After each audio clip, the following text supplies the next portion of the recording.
session, and we're delighted to have Queen Quet. She is the Chieftess of the Gullah Geechee Nation. The Gullah people are an African-American ethnic group who live predominantly in the low-country region of the United States, in the states of South Carolina, North Carolina, Georgia, and Florida, and within the coastal plain of the Sea Islands. Certainly this is Ocean Week, and we want to hear about our nature and relationship to the land and to the ocean. She's an author, a preservationist, and a performance artist. She's a native of St. Helena's Island in South Carolina, attended Fordham College, has the first person to testify before the United Nations Commission on Human Rights using the native Gullah tongue. And we learned just last week has been nominated for her new film for is it Emmy? Dr. Graham was not here? 4 Emmys for her most recent film. Please join me in welcoming Queen Quet of the Gullah Geechee Nation.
We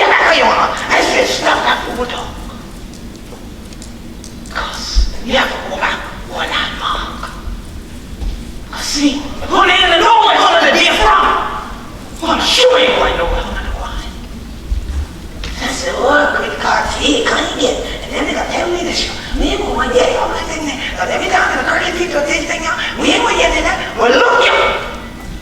Like the one of people used to tell me, sit on a monkey down. Study on yourself. Terribly war. And all of my, no! How? They're evil, Manteca, Malenke, Yuriba, Gullah, Geechee, Menti, Temni, Vit, Ibibio, the Yamasi, the Adisto, the Kosago, how they go there now? And that comes true. Oh, how sign time ought to be dead when the elders will say, wait in the water, wait in the water, children, wait in the water. God won't trouble the water. Now one thing, gonna give you that strength. Just when it all start to rewind, somebody stop and sing. And now leave it. Get the stripes on top. Drop the trustee and pour the fall up to us water. And now one more step. When you strike for God, you would have done right to him. You don't tell him like that one pastor who on without me. And there's no one no son. No that. Get yourself up from there. And there we are. Because when I can't go, we can't go. Because all of me, I don't know. So plenty of time when I realize some people are kind of. Then I had to read crack with you like this. So I said, oh, them cracky thing over the honor. And now another thing like that. They tell all the others to children, get from there. Don't go back down. You did it. The son that children is studying. Come right across you. And they get there, they said, oh, another do you, huh? Who another, huh? I said, who are you? And why are you here? Oh, well, we work for this agency, and we came over to see what was going on over there. Who said for you? Because it's my land you're standing on. And I ain't sent for the agents. And the agents are going to put some of you in slavery. And still trying to do it. John ain't sent for the agents. So who are you? Oh, well, I ain't see no ID. I ain't see nothing. And I sure ain't sent for you. So before I go behind that door in the house there and pick up a little something, you might want to get off my land. Well, ma'am, I wouldn't try to cause no problem, but you're causing one right now because you're talking too slow and you're talking too long. And you ain't said nothing. So you might want to go ahead before I make it to the porch and pick up a little something. So, and you have to think me turn you back in the car and things like that, you know. Because see, we want to know, how come you want to talk to me now? You ever seen me be cracky before? We were supposed to be the ignorant, backward ones before, so why are you coming to talk to us now? Okay? But I did a speech one time called From Backward to Brilliant. Because for some reason, because we were bilingual, these other people who swear that they can articulate American English somehow did not know the appropriate word to use for bilingual and was calling us backward. But because we thrived and survived, even though they tried to strip us of everything God had given us, including our mother tongue, which is the Gullah language, not a dialect.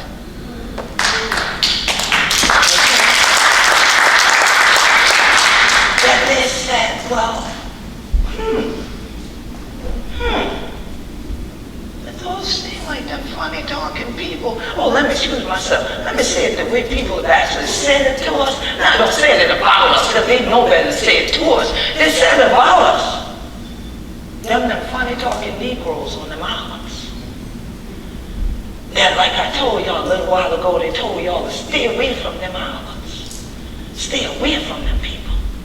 And normally they would never use the word Gullah. They would say them Geechees. Stay away from them Geechees. And like I told you in Gullah, oh, we heard all that. And now I kind of wish people had listened. Because guess what was happening? The people who were telling other black people stay off their mountains weren't staying off the mountains. They were showing up under the cover of saying they came just to see. Ain't nobody sent for you to see them. Ain't nothing here for you to look at. They came to say they were agents or educators. But how can you educate about something that you know nothing about? You see? Like we always tell people, you can't find what true Gullah culture is in no book. And my message to you all as a computer scientist, Google is not God. So you can't even Google. The truth is, what you can't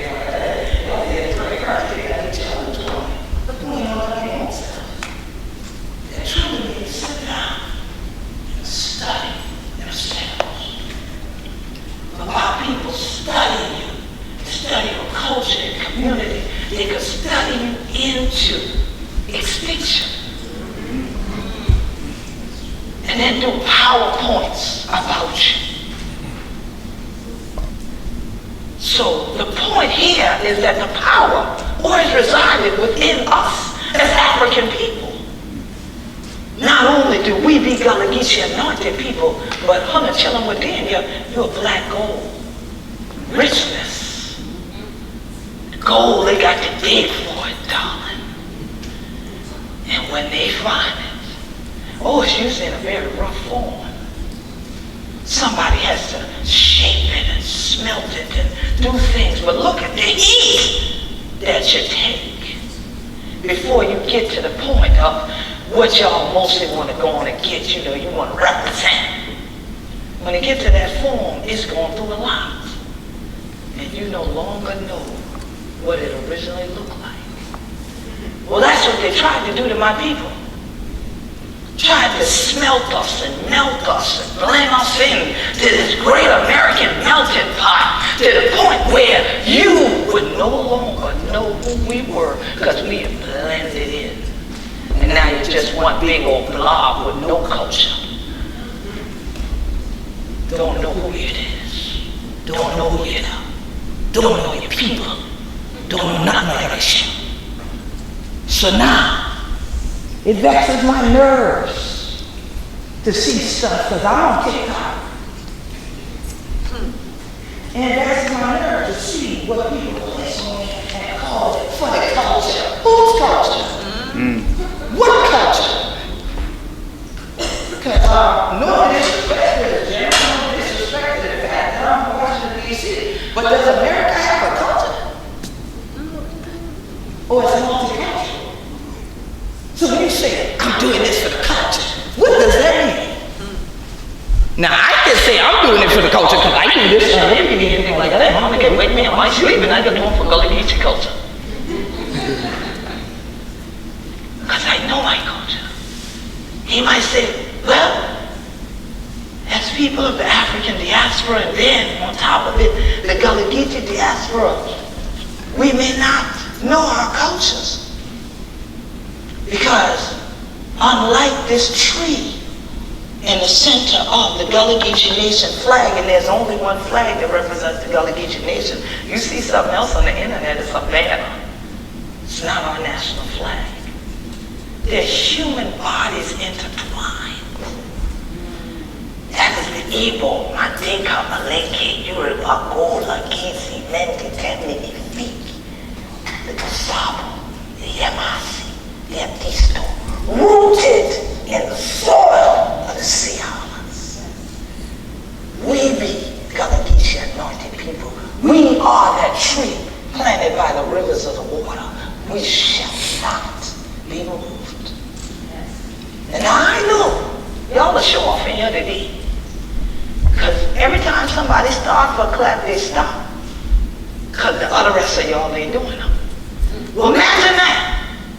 If my ancestors would stop cracking teeth like this year, because the other rest of them ain't able to do them, and they've gotten so sophisticated once they went to colleges that they completely got rid of their language and their traditions. Then where would I be today? So like they raised me and said, you don't do nothing just because the rest of the group doing it. So you feel like shouting, clapping, standing up, singing, don't let them turn, put no bush over your light. That's why some of us can't see now. Because you let somebody else blind you. And they used to tell us in little church, so you can have blind lead the blind. Meaning none of y'all can see anything yet, and you gonna follow them. They said, no sir, no ma'am. But we're in a generation and an age now where everybody think they know everything because they got a cell phone. Which is really not a phone. Might I tell you? It's a personal digital assistant. It's a miniature computer. Listen to the computer scientists. They graduated with honors. Thank you so much. That's what we said we would make. When the CPU was the size of this room, we were in a bigger. We said one day, we're going to put it in your hand. That day has come. But the question is, besides that, I'm going to ask you the same question of the Bible. What is in your hand? I know what is in my hand was to make sure that I uncovered my culture for the world. Made people realize that all their academic works and their newspaper articles and their magazine articles have been misinformed because since the 1970s, people were saying the Gullah Geechee people are gone. Hi, Rachel. Oh, I can see me in it. Oh, something I can tell and see me yet. Can you see me? Yes. Oh, okay. So I'm still here. And I ain't the only one. And so I just couldn't bring them all up in here today. There would have been more than a gallop going on. So here it is. That our people and the Gullah Geechee nation have been those who have been ostracized for holding on to our Africanisms. We haven't been celebrated, but yet people use our stuff to celebrate. If I started saying, lift every voice and sing till earth and heaven ring. I see y'all trifling. Because I thought I was looking at black people, but y'all had no response to that. The response should have been that y'all would have done what? There you go. I'll give y'all one more chance. Lift every voice and sing till earth and heaven ring. Ring with the heart.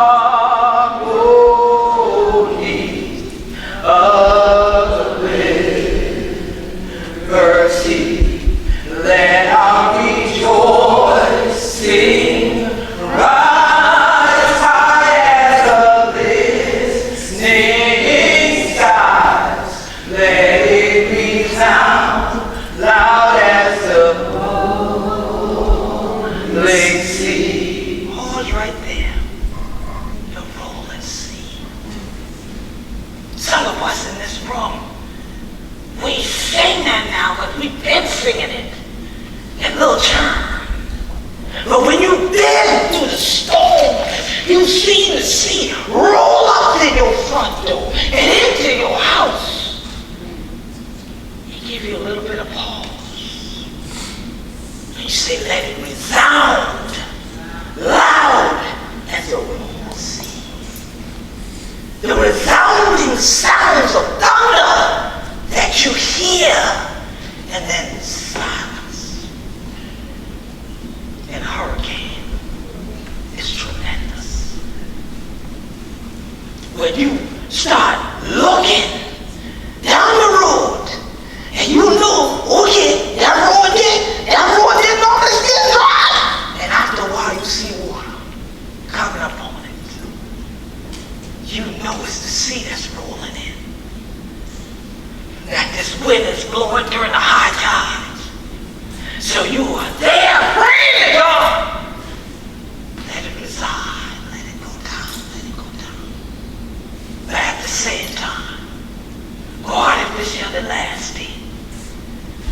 be with my people. Let me be with you. You got all that going on in the midst of the storm. That's dangerous sound. Loudest rolling sea. But somehow, you get this quiet. And then you get this sunshine that comes out. And right that moment, you want to go out the door. Because you will see where my other people and everybody okay, what's going on? And then that elder said, yeah, no, don't set your walkie down. Be over. You be like, huh? Be over. And you tarry a little while. And you pray a little while. You sing some more a little while. And then the darkness start coming back. And then come on over. That wind start, and you watch oak trees that been out since we ancestors put them in. Back in the 17, 1800s, you see them ground down and touched up. Ooh, like they out there singing in the wilderness. And you say, oh God, look at this here. And that water, he coming. And you get it. Ooh. Woo! And you pray some more. After a while, that rain comes.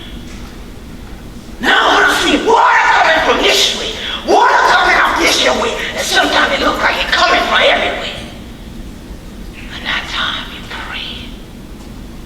And if when I still got these things up, what they call electric light, if that thing still managed to stay on, because most of them tell us just to pray for the light not go up. Y'all didn't pray for your life. You don't pray for the light. If it's still on, you might get it on the rules saying the iron is so much miles from you. And then you say, oh God, so we've been in the eye of the storm. What the eye for? But for you to be able to see. See the difference before and after a storm, but much less in them than God did it. That you can see God in the midst of a storm. And who knows it's me, that I can't read that in the book. I don't stay from St. Helena, I don't know where I came from, in Beaufort County, South Kakalaki, through so much a storm now I would have to sit there and count them out like a listener.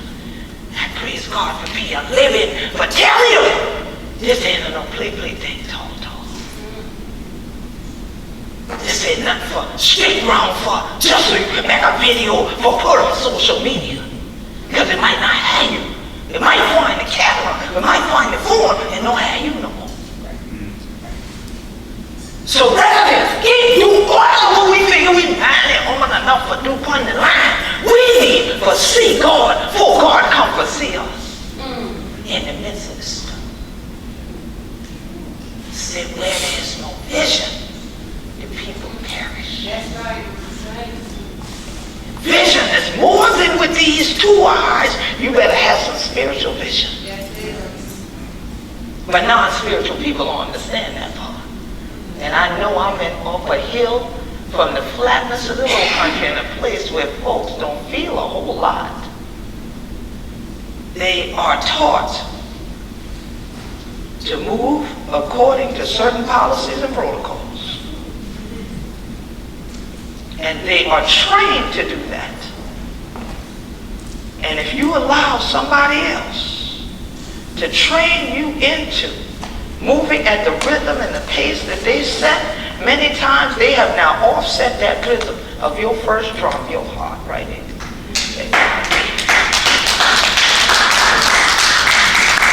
And believe me, what has kept us through every storm is what was here. That collective consciousness that came back from my great-great-great-grandparents who had lived through storms and knew what to do before there was a weather channel. It came through my grandparents, passed through my mama who taught me what we do ahead of the storm before I could put apps on a cellular device. And guess what? Remember I said, y'all be praying for the light more than you pray for your lives when a storm comes. What's that? Well, my phone charge. It could be, but if the satellite is knocked down by the wind, you ain't getting no service. What you gonna do now? Pray. How you gonna pray if nobody taught you? If ain't nobody in your family ever said that the greatest first thing that most of us have and have ever had is faith.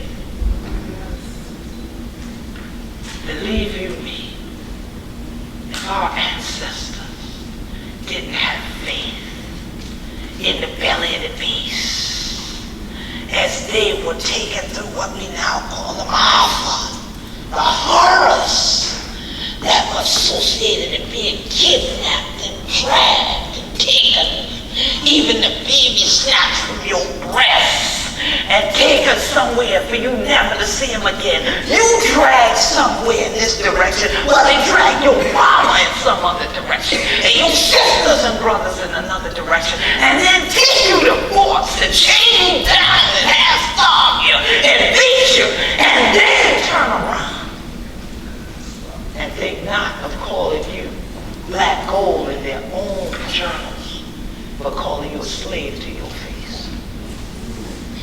And trying to beat out of you that faith that came to North American soil, not initially by choice, in terms of the Middle Passage.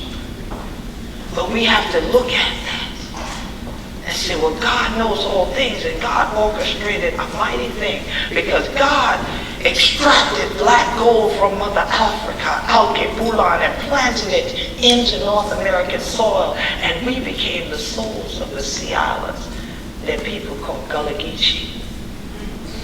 And the word Gullah actually means people blessed by God. The word Geechee is a derivative now.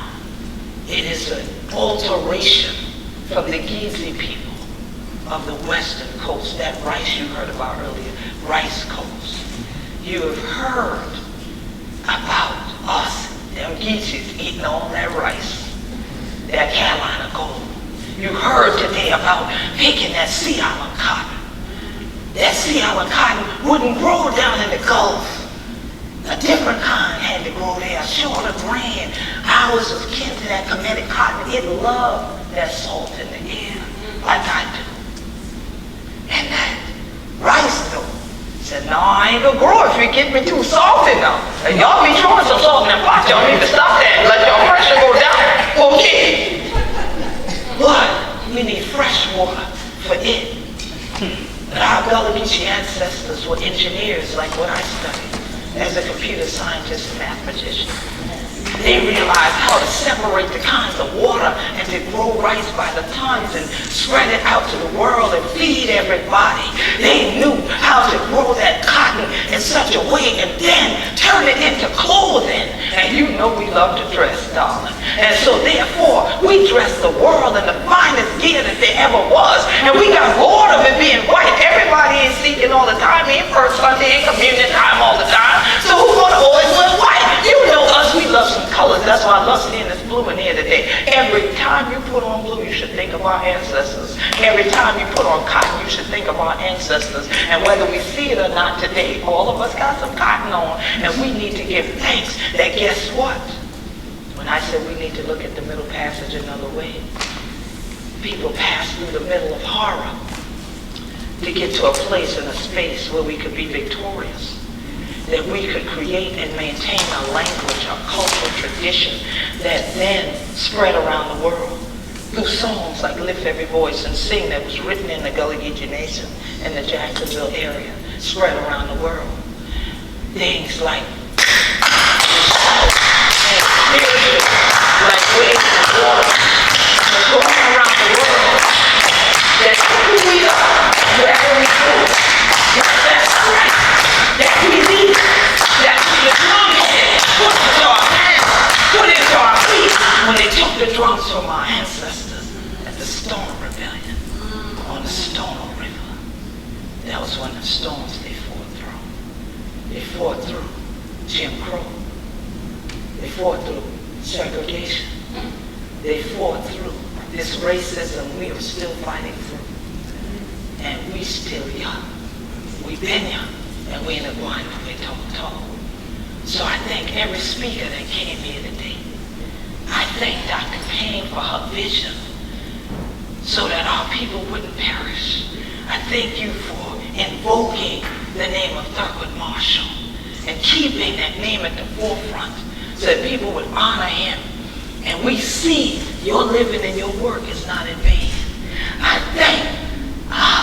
I said, Brother Brown, yes, the right Dr. Brown, because we met on the campus of HBCU. Little did I know they had people there Gullah Geechee camped down to the Gullah, down yonder in Mississippi. But we had a shouting good time. I didn't know that we would ever stand on the hill together. But up on the hill, your vision can even be clearer. You can see the truths better sometimes. And you can see what's coming at you and build a better strategy together. Yes, so that we know we do what they always taught us. Work together, children, don't you get weary. Work together, children, don't you get weary. Work together, children, don't you get weary. Great camp meeting from us. With my work and never get tired. Work and never get tired. Work and never get tired. Great camp meeting from us. Great camp meeting from us. Great camp meeting from us. Take it all on the children. But this is a great camp meeting. We want to make even the hill. We promised land. And I pray blessings over all your lands, wherever I want to be. Work together, children. Fight on a little while longer. And remember, keep your vision clear so we uplift our people wherever we may be. God bless you. From the